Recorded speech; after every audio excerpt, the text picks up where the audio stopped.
In the dark world of Canadian crime, one man's name still sends shivers down spines: Maurice Boucher.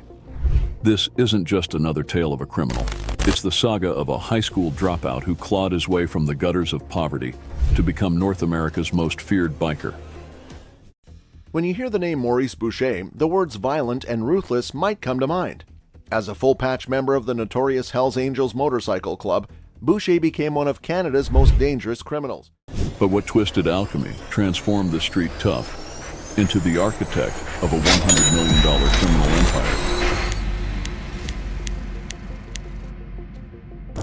And what demonic impulse drove him to order the cold-blooded murders of 2 prison guards? An act so brave it shook an entire nation to its core. Boucher's reign of terror lasted nearly 2 decades, claiming over 160 lives in the bloody Quebec Biker War. His reign of terror in the 1990s left a trail of death and destruction, making him a household name for all the wrong reasons. Under his leadership, the Hells Angels controlled 80% of Quebec's drug trade, generating profits of up to $111 million in just 8 months. Everyone knew Boucher was a killer, and he knew everyone knew. He seemed to love it. Mother, for a time, he seemed untouchable. He was acquitted in his first trial, becoming a folk hero to some. But justice has a long memory. In a twist of fate, Boucher's empire crashed in 2002, leading to the largest mass arrest of Hells Angels, 142 bikers in a single day. From his meteoric rise to his dramatic fall and his continued influence even behind bars. But when Boucher was arrested in 1997, he was already a household name. He wouldn't be behind bars for long, and his reputation was still growing. Boucher was put on trial for ordering the murder of 2 prison guards. The goal was to destabilize the justice system. This is the story of Maurice Boucher, a tale of power, violence, and the dark underbelly of Canadian society that will leave you questioning the true cost of outlaw justice.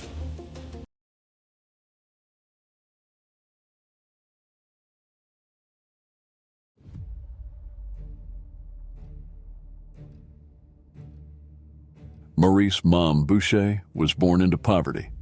His early life in Kazakhstan, Quebec, was marked by hardship and struggle, shaping the man he would become.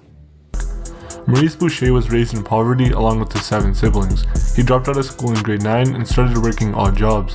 He followed his father into the construction industry, but couldn't make ends meet.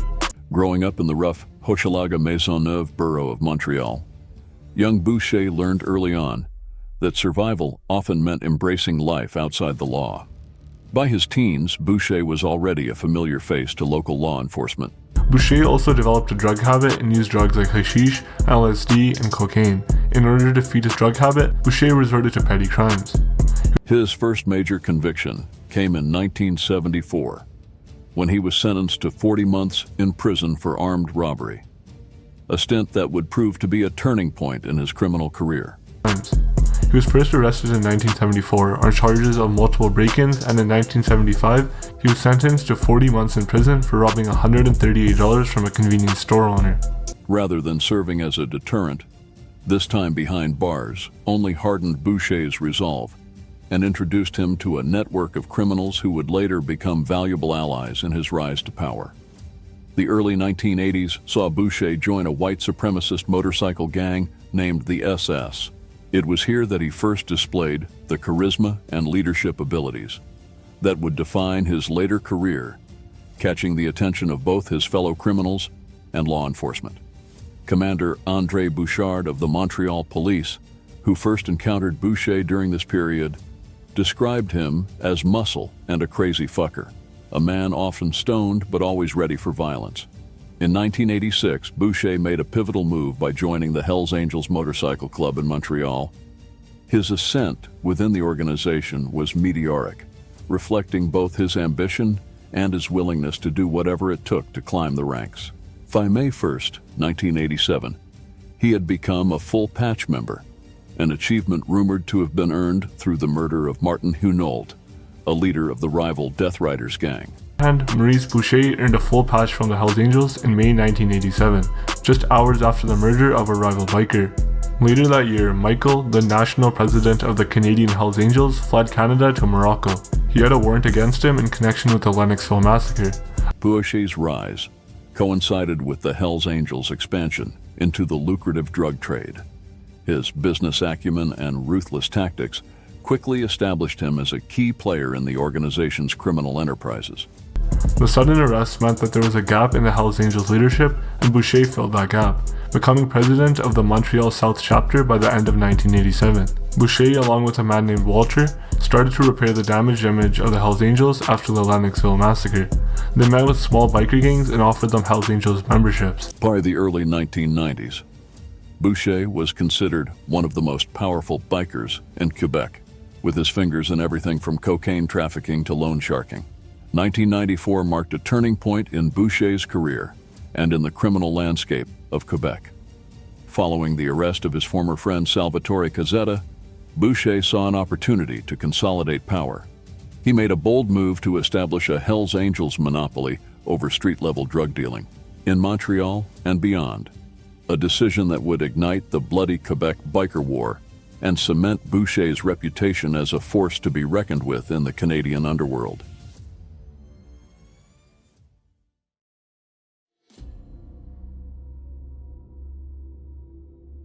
Boucher's reputation grew rapidly. As the Quebec biker war raged on, his word became law within the Hells Angels, his decisions often meaning the difference between life and death for those in his orbit. His leadership style was hands-on and unforgiving, an approach that earned him both fear and respect from subordinates and rivals alike. In January 1995, Boucher made a strategic move that would further consolidate his power. He established a new Hells Angels chapter, known as the Nomads, a group comprised of the most powerful angels in Quebec and not bound by geographical restrictions. In June 1995, Boucher, along with Walter, formed the Nomads, a group of elite Hells Angels members who vowed to fight anyone who opposed their goal of expanding drug trafficking operations. The Nomads were ruthless and didn't hesitate in killing informants, journalists, or even on-duty law enforcement officials. Boucher led the Nomads, an elite chapter of the Hells Angels. He got the nickname Mom because he was apparently like an overbearing mother. This elite unit, under Boucher's direct control, allowed him to operate with even greater freedom and influence. The year 1997 saw Boucher make a decision that would ultimately lead to his downfall, but also solidify his reputation as one of Canada's most dangerous criminals. He ordered the murders of 2 prison guards, Diane Lavigne and Pierre Rondeau, in a calculated move to assert control over the prison system and send a chilling message to law enforcement.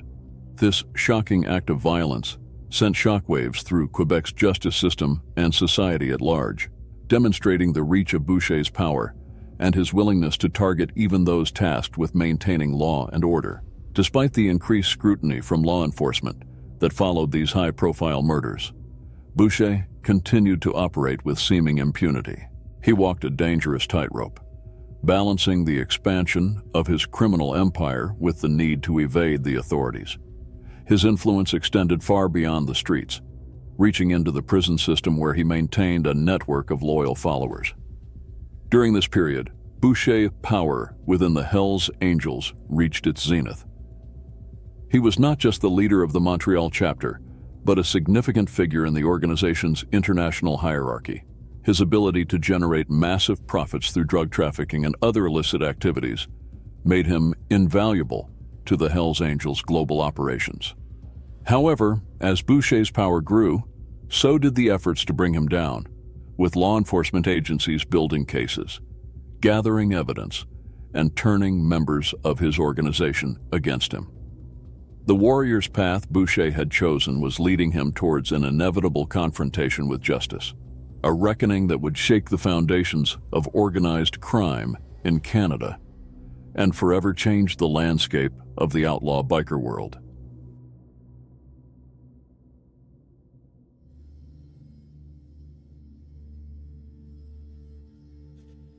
The Quebec biker war left deep scars.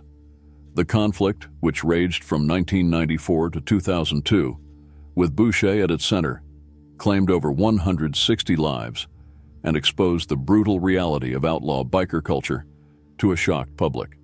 It was a period of unprecedented violence that would forever change the landscape of organized crime in Quebec and leave lasting trauma on communities across the province.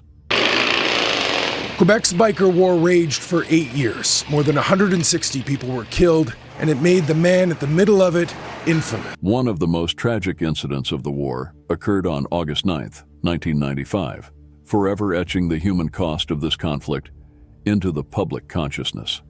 Daniel Desrochers, an 11-year-old boy playing near his home in Montreal, became an innocent victim when a car bomb intended for a gang member exploded nearby. Now, the reason Boucher became what some have called a folk hero in Quebec is because most of the victims of the biker war were criminals, but not all. For journalists who covered those years, there are names of innocent victims that are impossible to forget. The prison guards who were killed, Diane Lavigne and Pierre Rondeau, Daniel Desrochers, the 11-year-old boy playing in a park, killed when a Jeep nearby was blown up. And Yves Albert, the father of 2, gunned down gassing up his car. He was shot 9 times because he was mistaken for a biker. The violence of the biker war spilled onto the streets of Quebec in numerous other incidents, turning everyday locations into potential battlegrounds. Drive-by shootings, bombings, and brazen assassinations became commonplace, with the Hells Angels under Boucher's leadership locked in a deadly struggle with rival gangs, particularly the Rock Machine, for control of lucrative drug trafficking routes. The conflict reached a new level of audacity on September 13, 2000, when journalist Michel Auguet was shot 6 times in the parking lot of the newspaper where he worked. Public outrage following these incidents put enormous pressure on law enforcement and politicians to take action. In response, the Quebec government introduced anti-gang legislation and formed specialized police units to combat biker gangs. Efforts that culminated in major operations like Operation Springtime 2001, which resulted in the arrests of numerous Hells Angels members, including Boucher himself. However, these measures came too late for many victims of the conflict, their lives irrevocably altered by the violence that had engulfed the province. The cost of the biker war extended far beyond the immediate victims of violence, its tendrils reaching into every aspect of Quebec society. Families were torn apart, communities were traumatized, and the social fabric of the province was strained to its breaking point. Quebec's biker war raged for 8 years. More than 160 people were killed, and it made the man at the middle of it infamous. The conflict exposed the extent to which organized crime had infiltrated legitimate businesses and institutions, eroding public trust and leaving citizens feeling vulnerable and betrayed. Despite these efforts, the impact of the biker war continued to be felt, a grim reminder of the cost of allowing organized crime to flourish unchecked. But when Boucher was arrested in 1997, he was already a household name. He wouldn't be behind bars for long, and his reputation was still growing. Boucher was put on trial for ordering the murder of 2 prison guards. The goal was to destabilize the justice system.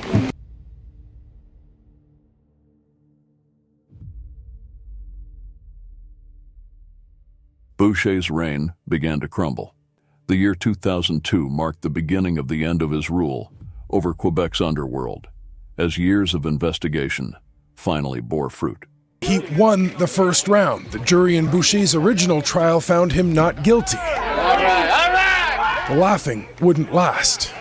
A second trial was ordered on appeal. One of the reasons, jurors had been intimidated. Boucher was found guilty the second time around.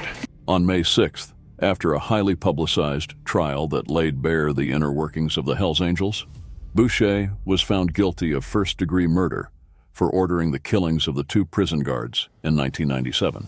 The trial was a spectacle that captivated the nation, with witnesses, many of them former Hells Angels members turned informants, providing damning testimony against their former leader. They painted a picture of a man who ruled through intimidation and violence, who ordered killings with the same casual ease as one might order a cup of coffee. One of the key witnesses was Stéphane Gades-Gagné, a former Hells Angels hitman who had carried out one of the prison guard murders on Boucher's orders.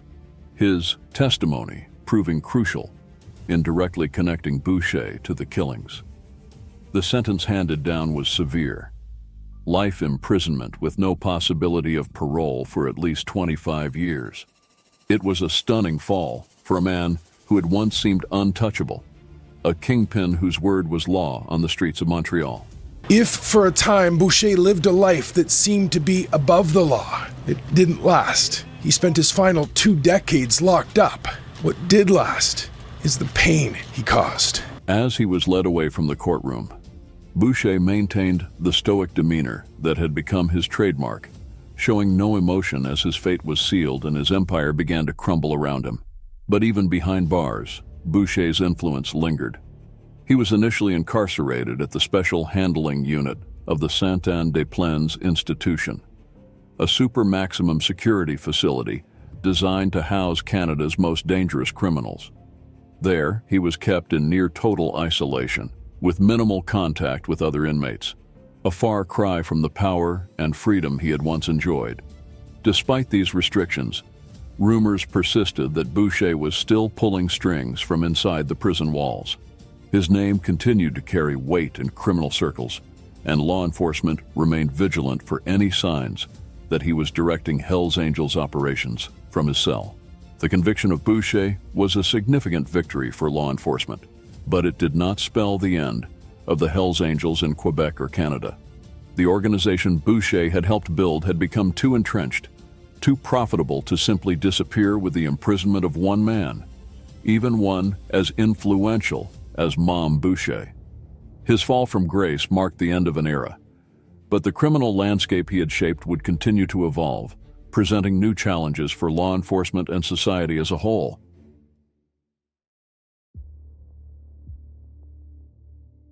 Even as he served his life sentence, Boucher's influence persisted, and his name continued to cast a long shadow over the criminal underworld of Quebec and beyond. For 7 years, from 2015 to 2022, Boucher battled throat cancer behind bars, his illness doing little to diminish his notoriety or the fascination he held for both the public and his former criminal associates. The years of Boucher's incarceration were marked by a series of events that demonstrated the enduring power of his name and connections. In 2014, reports emerged that the Hells Angels had expelled Boucher from the organization, a significant fall from grace for the man who had once led their most powerful chapter. However, there was more to come. Shortly after his conviction, Boucher was stabbed in prison. The attacker jumped on him with a knife, but other inmates saved him and killed the perpetrator with the same knife. And years later, he was the target of another stabbing, but survived with minor injuries. However, this apparent severing of ties did not mean the end of Boucher's involvement in criminal activities, as subsequent events would prove. Been the case as Boucher was formally kicked out of Hells Angels in 2014. The gang decided that he had exhausted all of its legal resources and was no longer useful to the gang. November 2015 brought shocking new allegations against Boucher and his daughter, Alexandra Mongeau. The two were charged with conspiracy to commit murder, with the Crown alleging that Boucher had continued to engage in organized crime from his prison cell, using his daughter as a conduit to relay messages to his former associates.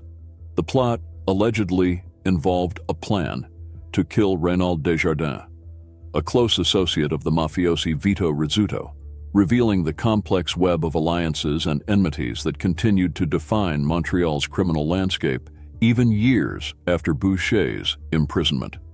This case shed light on the enduring influence of the Boucher name in criminal circles.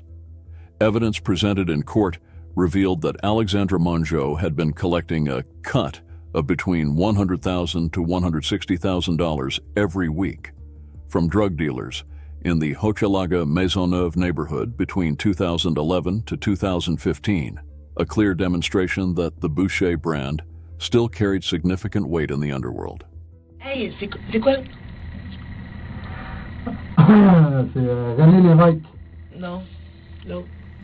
Rémi Gadebois. Non, l'affaire que c'est...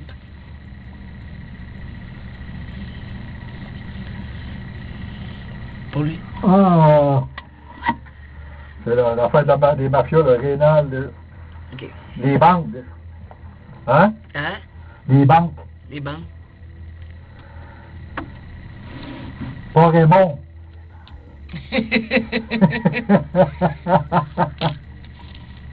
Mais tu penses-tu, peut-être... Parce que, d'après moi, il va venir. S'il vient, on pourrait... Ah, mais en quoi que lui... Ah, c'est pas maintenant. Ok. Je sais, c'est ma curiosité. On en parle. Parce que j'aime mieux que toi, tu sois capable de dire que contre les autres. Ouais, non, mais... Ça, c'est mieux. Tu vas voir, c'est mieux. Non, mais parce que lui, il peut pas aimer que... Mais c'est pour ça que je te dis, je connais quelqu'un qui... OK, Je te demandais ça en passant. OK. Puis rendu là, après ça, je sais plus rien. C'est ça, c'est moi. On April 17th, 2018, shortly before his trial was due to begin, Boucher pleaded guilty to conspiring to murder Desjardins, resulting in an additional 10-year sentence that pushed his earliest possible parole date to 2037. Despite the murder attempts and being kicked out of the Hells Angels, Boucher's criminal activities continued in prison. In 2018, he pleaded guilty for conspiracy to murder a leading mafia boss and was given a 10-year prison sentence for the crime. Police later released videos of his visit with his daughter in which the two were seen communicating in gestures. Parce que, d'après moi, il va venir. Boucher's legacy is a complex and controversial one, inspiring both reverence and revulsion. While some saw him as a charismatic leader who defied authority, others viewed him as a ruthless criminal responsible for untold suffering. His actions, particularly during the Quebec Biker War, led to numerous deaths and left a trail of devastation that affected countless families across the province. The final chapter of Boucher's life came to a close on July 10, 2022, when he died at the age of 69 while receiving palliative care for throat cancer. His death marked the end of an era in Canadian criminal history, but the impact of his life and crimes continues to reverberate through Quebec society and the world of organized crime. But still plugged into organized crime. In fact, still ordering murders. In 2018, he had another 10 years tacked on to a life sentence.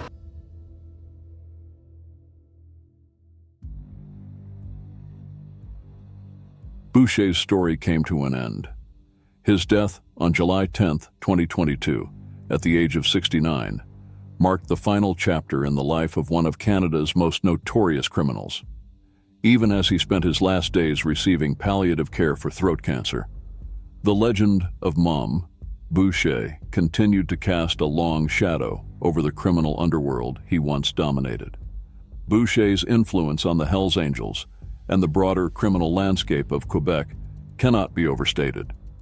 Under his leadership, the Hells Angels transformed from a motorcycle club into a sophisticated criminal enterprise with international reach. His ability to organize, intimidate, and generate massive profits from illegal deals set a new standard for criminal operations in Canada. However, Boucher's legacy is a complex one, inspiring both reverence and revulsion among those who knew of his exploits. In the years since Boucher's imprisonment and death, the landscape of organized crime in Canada has evolved significantly. While traditional outlaw motorcycle gangs like the Hells Angels continue to operate, they face new challenges in a rapidly changing world. Technological advancements have altered the nature of criminal enterprises, with cybercrime and online drug markets becoming increasingly prevalent, forcing these organizations to adapt or risk becoming obsolete. Law enforcement strategies have also evolved in response to the changing nature of organized crime, with the lessons learned from combating figures like Boucher informing more sophisticated approaches to tackling criminal networks. However, the resilience of organizations like the Hells Angels demonstrates the ongoing challenge of eradicating entrenched criminal structures, a testament to the enduring allure of the outlaw lifestyle that Boucher embodied. The fascination with outlaw biker culture, exemplified by figures like Boucher, persists in popular culture, with books, documentaries, and television series continuing to explore the world of motorcycle gangs. This enduring interest raises important questions about society's complex relationship with anti-heroes and the allure of outlaw culture, forcing us to confront uncomfortable truths about our values and desires. As we reflect on the life and times of Maurice "Mom" Boucher, it's crucial to consider the broader implications of his story. What drives individuals to embrace a life of crime, risking everything for power and wealth? How do criminal organizations like the Hells Angels maintain their influence over decades, despite the best efforts of law enforcement? And what can society do to address the root causes that allow such organizations to flourish in the first place? The tale of Boucher serves as both a cautionary story and a fascinating case study of the dynamics of power, loyalty, and violence within criminal subcultures. It highlights the human capacity for both charismatic leadership and ruthless brutality embodied in the same individual, and forces us to grapple with the complexities of human nature. In the end, Maurice "Mom" Boucher's life and death leave us with more questions than answers, his story continuing to captivate and repel in equal measure.